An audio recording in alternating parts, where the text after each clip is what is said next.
समाधान नहीं है।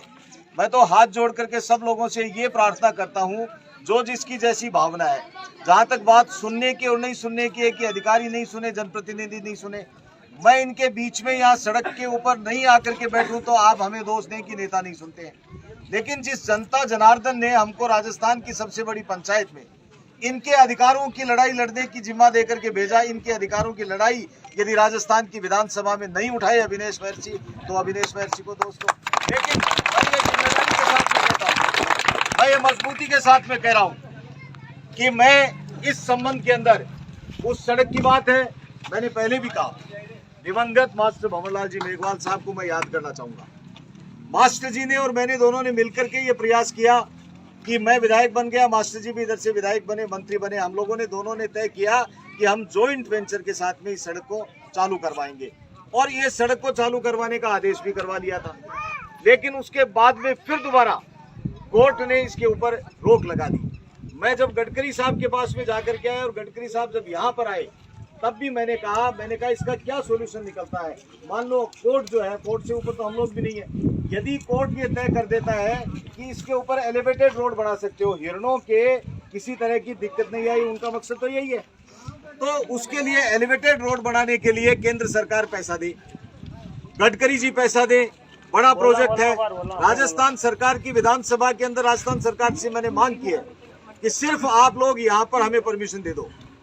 मैंने गडकरी साहब से बात की है, राजस्थान सरकार इसके ऊपर एलिवेटेड रोड बनाने की परमिशन दे दे, मैं गडकरी साहब से मिलकर के इसके ऊपर एलिवेटेड रोड बनवा दूंगा। सर मैं रोकना चाहूंगा, एक मिनट रोकना। दो चीजें सामने आई है, एक बात हिरणों की, एक इंसान की। वोटिंग का बहिष्कार किया जा रहा है। जनता वोट देती है अपने अधिकारों के लिए, जनता वोट देती है अपनी सुविधाओं के लिए। जब जनता को सुविधा नहीं मिल रही है, एक छोटी सी सड़क के लिए लोगों को इस तरह से आंदोलन करना पड़ रहा है, फिर वो वोट क्यों दे? दूसरी बात हिरणों की, आप विधायक आप जांच कीजिए, क्या हिरणों की आपस सूचना हो रही है?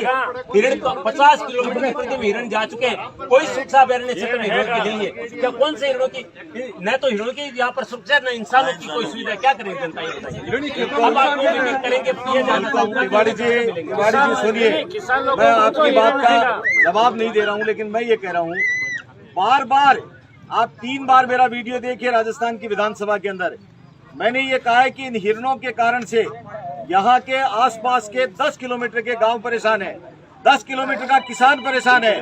हिरणों के कारण 10 किलोमीटर का किसान जो है वो अपनी पैदावार नहीं कर पाता है। ऐसी स्थिति के अंदर आप हिरणों की बात कर रहे हैं, आप यदि इनकी सुरक्षा की बात करते तो हिरण मरते नहीं। यहाँ पर इनकी सुरक्षा की व्यवस्था करते तो ये हिरण 20-20 किलोमीटर दूर, 40 किलोमीटर दूर बिरमसर गांव के अंदर झुंड के झुंड देख रहा हूँ। तो ये राजस्थान सरकार की पूरी तरह से लापरवाही है।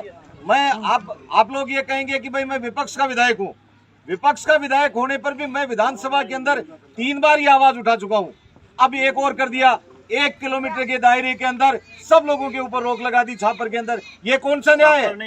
इन सब चीजों के लिए नहीं, उसके अंदर हम बहुत सारे आ चुके हैं, लिए लगा दी। अब मैं ये कह रहा हूँ, 3 गांव रामपुर देवानी है, छापर है।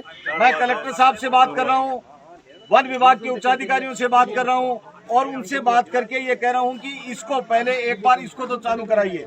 इसको चालू कराने के लिए कोई रोक नहीं है, ये दान दी हुई भूमि है, इसके ऊपर रोक लगाने का अधिकार वन विभाग को क्या है? वन विभाग अपनी मर्जी से थोड़ी करेगा।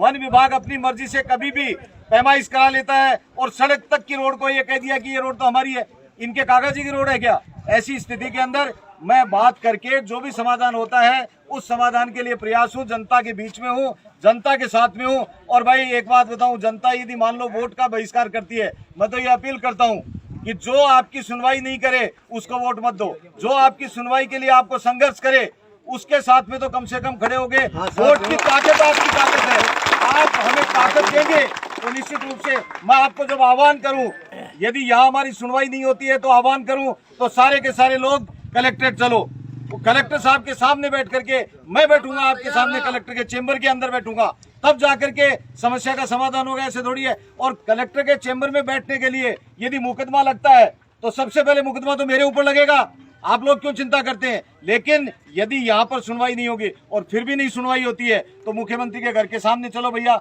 मैं आप लोगों के साथ में हूँ, इस समस्या का समाधान चाहता हूँ, आप लोग साथ में सब आह्वान करूं तब आप लोग आ जाना।